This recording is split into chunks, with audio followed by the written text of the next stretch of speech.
वृंदावन ये केवल एक स्थान नहीं है, ये एक भाव है।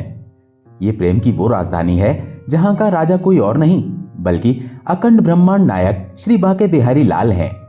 यहाँ की रज में आज भी वो जादू है जो पत्थर को मोम और नास्तिक को आस्तिक बना देता है। कहा जाता है कि बिहारी जी अपने भक्तों से केवल प्रेम का संबंध नहीं रखते बल्कि वे अपने भक्तों की परछाई बनकर उनके साथ चलते हैं। भक्ति के मार्ग पर चलने वाला जब डगमगाता है तो संसार उसे गिराने की कोशिश करता है, लेकिन बिहारी जी उसे थाम लेते हैं। ये कहानी उसी थामने की है। ये कहानी है उस भरोसे की जो तर्क और बुद्धि से परे है। ये घटना है सन 1957 की, जब विज्ञान ने इतनी तरक्की नहीं की थी लेकिन विश्वास अपनी चरम सीमा पर था। बात 1950 के दशक के अंतिम वर्षों की है। भारत को स्वतंत्र हुए अभी एक दशक ही बीता था।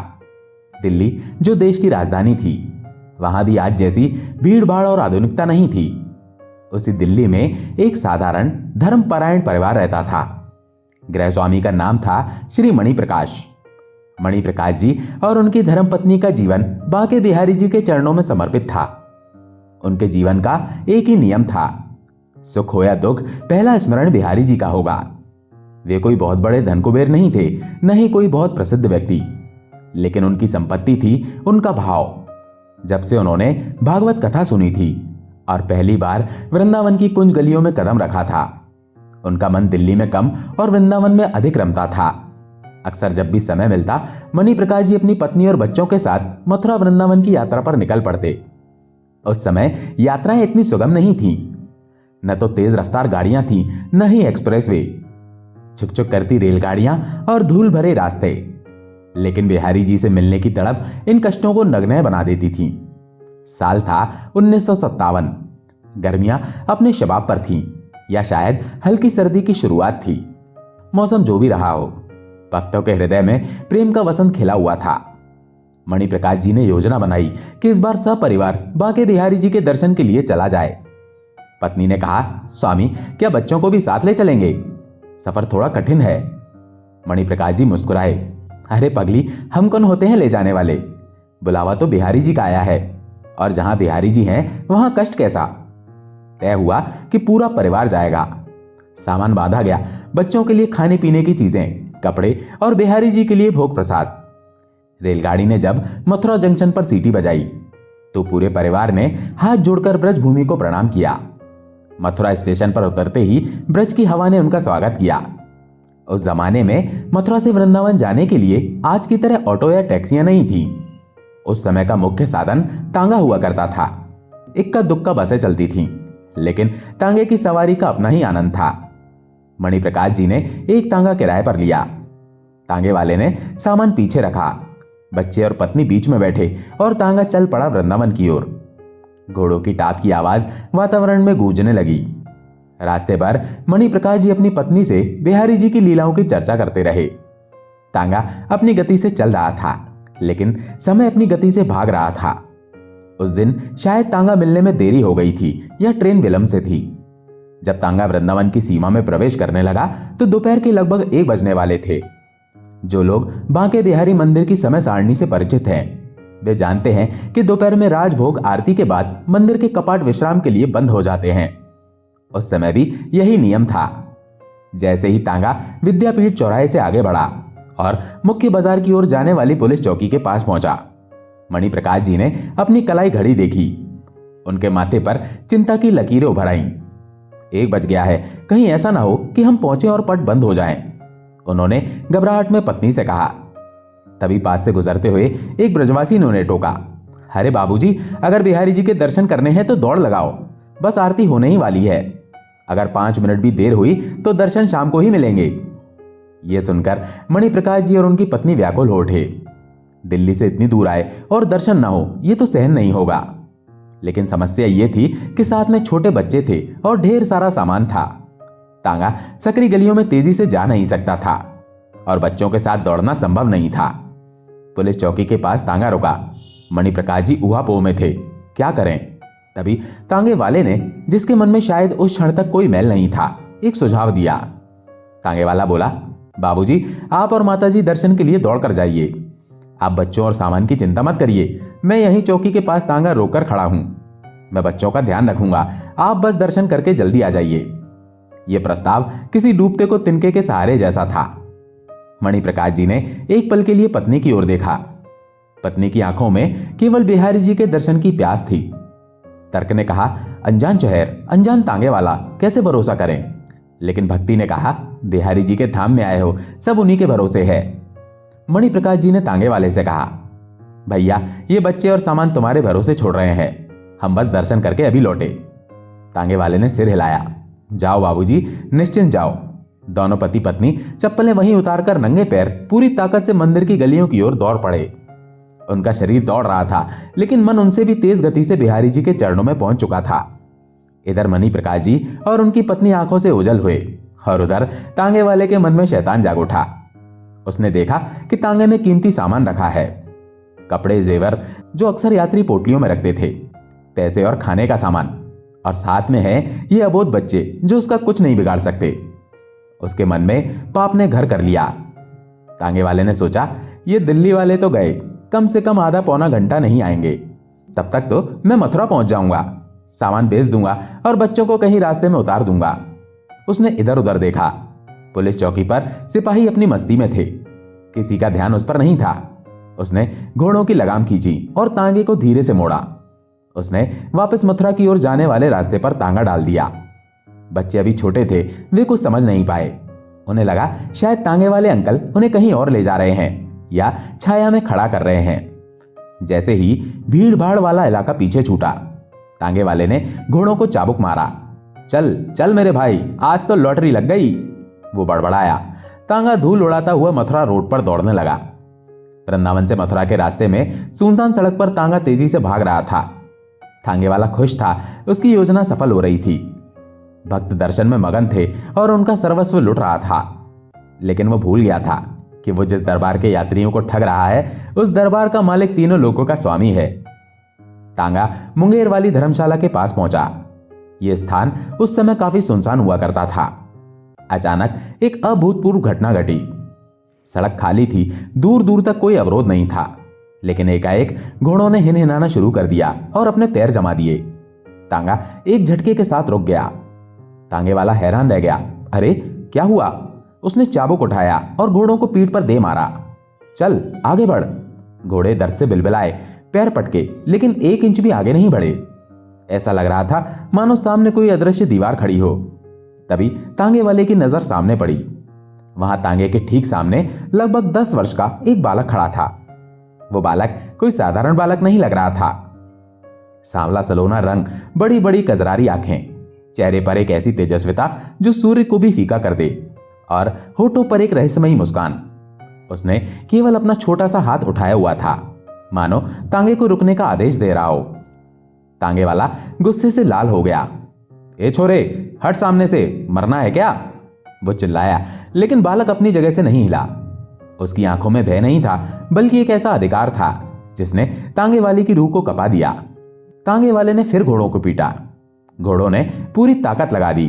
उनके मुंह से झाग निकलने लगा, लेकिन पहिए जाम हो गए थे। ऐसा प्रतीत होता था कि उस नन्हे बालक के हाथ में पूरे ब्रह्मांड का भार थामने की शक्ति है। उस बालक ने कुछ नहीं कहा, बस खड़ा रहा। तांगे वाले को पसीना आने लगा। सर्दियों की दोपहर में भी उसे जेठ की गर्मी का एहसास हो रहा था। उसने तांगे को दाएं मोड़ने की कोशिश की, घोड़े नहीं मुड़े। बाएं मोड़ने की कोशिश की, घोड़े नहीं मुड़े। फिर उस बालक ने अपनी उंगली से पीछे वृंदावन मंदिर की ओर इशारा किया। यह इशारा स्पष्ट था, वापस जा। तांगे वाला घबरा गया। उसका लालच अब भय में बदल चुका था। उसे समझ नहीं आ रहा था कि यह जादू है या कोई दैवीय शक्ति। हारकर कांपते हाथों से उसने घोड़े की लगाम को वापस वृंदावन की ओर मोड़ा। और चमत्कार देखिए, जैसे ही घोड़ों का मुख वृंदावन की ओर हुआ, वे बिना चाबुक मारे ही सरपट दौड़ने लगे। वो बालक वहां से कब अंतर ध्यान हो गया, तांगे वाले को पता ही नहीं चला। अब दृश्य बदलता है, हम वापस मंदिर की ओर चलते हैं। मणिप्रकाश जी और उनकी पत्नी हाँफते हुए मंदिर के अंदर पहुंचे थे। पर्दा खुला था। सामने बांके बिहारी जी अपने दिव्य स्वरूप में मुस्कुरा रहे थे। बांके बिहारी लाल की जय। दंपत्ति ने जब उस छवि को निहारा तो उनकी सारी थकान, सारी चिंता मिट गई। कुछ क्षणों के लिए वे भूल गए कि बच्चे बाहर हैं, तांगा बाहर है। वे बस उस सांवली सूरत में खो गए। आरती हुई, छींटा पड़ा और पर्दा लग गया। जब वे मंदिर से बाहर निकले तो उनकी आंखों में प्रेम के आंसू थे। एक दूसरे को देखकर वे मुस्कुराए। चलो अब बच्चों के पास चलते हैं, मणिप्रकाश जी ने कहा। वे तेज कदमों से पुलिस चौकी की ओर गए। वहां पहुंचकर उन्होंने इधर देखा, उधर देखा, तांगा गायब था। शायद कहीं आगे खड़ा होगा, पत्नी ने कहा। वे थोड़ा आगे गए, पीछे गए, नहीं, तांगा कहीं नहीं था। बच्चे, सामान, तांगे वाला सब गायब। मणिप्रकाश जी के पैरों तले जमीन खिसक गई। पत्नी का कलेजा मुंह को आ गया। मेरे बच्चे, वो चीख पड़ी। आसपास भीड़ जमा हो गई। ब्रजवासियों ने पूछा, क्या हुआ बाबूजी? मणिप्रकाश जी ने रोते हुए बताया, हम दर्शन करने गए थे, तांगे वाले के पास बच्चे छोड़े थे, वो सब लेकर भाग गया। वहां खड़े लोगों ने सहानुभूति दिखाई, लेकिन साथ ही कड़वा सच भी बोला। बाबूजी, आप भी कितने भोले हो, दिल्ली के होकर अनजान आदमी पर भरोसा कर लिया। अब तो वो मथुरा पार कर गया होगा, अब कुछ नहीं हो सकता। किसी ने सलाह दी, सामने पुलिस चौकी है, रपट लिखवा दो। मणिप्रकाश जी पुलिस चौकी की ओर बढ़े। सिपाही ने कहा, लिखवा दो रिपोर्ट, पर मिलना मुश्किल है, पता नहीं कौन था, कहां गया। लेकिन तभी एक अद्भुत दृश्य उपस्थित हुआ। मणिप्रकाश जी की पत्नी पुलिस चौकी की ओर नहीं गई, वे वापस मंदिर की ओर मुड़ी। मणिप्रकाश जी ने पुकारा, अरे कहां जा रही हो, पुलिस तो यहां है। पत्नी ने जो उत्तर दिया वो इतिहास बन गया। उसने कहा, मेरी रिपोर्ट पुलिस नहीं लिखेगी, मेरी रिपोर्ट तो मेरा बांके बिहारी लिखेगा। जिसके भरोसे छोड़े थे उसी के द्वार जा रही हूं। वो पागलों की तरह दौड़ती हुई वापस मंदिर के मुख्य द्वार पर जा पहुंची। मंदिर बंद हो चुका था। उसने बंद दरवाजे की देहरी पर अपना सिर पटक दिया। वो रोने लगी, विलाप करने लगी। हे बिहारी, हे गोविंद, हमने तो तेरे भरोसे यात्रा की थी, हम तो तेरे दर्शन के प्यासे थे। क्या तेरे धाम में यही न्याय है? मेरे बच्चे मुझे वापस चाहिए, अगर तू है तो मेरी लाज रख ले। उसका रुदन इतना करुण था कि वहां खड़े पत्थर भी पिघल जाएं। मणिप्रकाश जी भी पीछे आकर रोने लगे। दोनों पति पत्नी ने पुलिस, प्रशासन, समाज सबको छोड़कर केवल अपने ठाकुर को पुकारा। भक्त का विलाप जब सच्चा होता है तो भगवान का आसन डोल जाता है। अभी उन्हें रोते हुए कुछ ही समय बीता था कि दूर से टापों की आवाज सुनाई दी। आवाज बहुत तेजी से आ रही थी। भीड़ ने देखा, एक तांगा आंधी की तरह उड़ता हुआ आ रहा है। घोड़े पसीने से लथपथ हैं और तांगे वाला लगाम छोड़े बैठा है, मानो घोड़े खुद तांगा ला रहे हों। तांगा ठीक उसी जगह आकर रुका जहां से वो गायब हुआ था। तांगे से उतरते ही तांगे वाला दौड़कर मणिप्रकाश जी और उनकी पत्नी के चरणों में गिर पड़ा। वो फूट फूट कर रोने लगा। मुझे माफ कर दो बाबूजी, मुझे माफ कर दो माताजी, मुझसे बहुत बड़ा अपराध हो गया। मणिप्रकाश जी और उनकी पत्नी ने देखा, तांगे में बच्चे सुरक्षित बैठे खेल रहे थे, सामान ज्यों का त्यों रखा था। पत्नी ने दौड़कर बच्चों को गले लगा लिया। मणिप्रकाश जी ने तांगे वाले को उठाया। अरे भाई, क्या हुआ, तुम कहां चले गए थे? वहां भीड़ जमा हो गई, सब हैरान थे। चोर चोरी करके वापस क्यों आएगा? तब तांगे वाले ने जो बताया उसे सुनकर सभी के रोंगटे खड़े हो गए। उसने कहा, बाबूजी, मेरी नीयत खराब हो गई थी। मैं सामान और बच्चों को चुराकर भाग रहा था, लेकिन मुंगेर वाली धर्मशाला के पास उसने उस 10 साल के बालक, घोड़ों के जाम होने और उस बालक के आदेश की पूरी कहानी सुनाई। उसने रोते हुए कहा, बाबूजी, मैंने बहुत जोर लगाया, पर उस नन्हे से बालक ने मेरा तांगा रोक दिया। वो कोई साधारण बालक नहीं था। जब तक मैं वापस नहीं मुड़ा, घोड़े हिले नहीं, और जैसे ही मुड़ा, घोड़े अपने आप मुझे यहां ले आए। तांगे वाले की बात सुनकर मणिप्रकाश जी की पत्नी ने मंदिर के बंद दरवाजों की ओर देखा। उनकी आंखों से अब दुख के नहीं, कृतज्ञता के आंसू बह रहे थे। उन्होंने कहा, भैया, तुम्हें रोकने वाला कोई और नहीं, मेरा बांके बिहारी था। उसने अपने भक्त की लाज रख ली। यह घटना जंगल की आग की तरह पूरे वृंदावन में फैल गई। यह सिद्ध हो गया कि जो बिहारी जी पर अनन्य भाव से आश्रित होता है, उसका योगक्षेम स्वयं भगवान वहन करते हैं।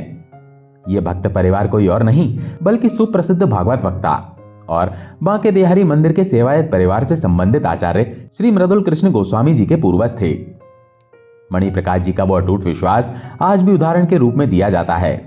इस कहानी का सार एक पंक्ति में समाया है, विश्वासो फलदायक।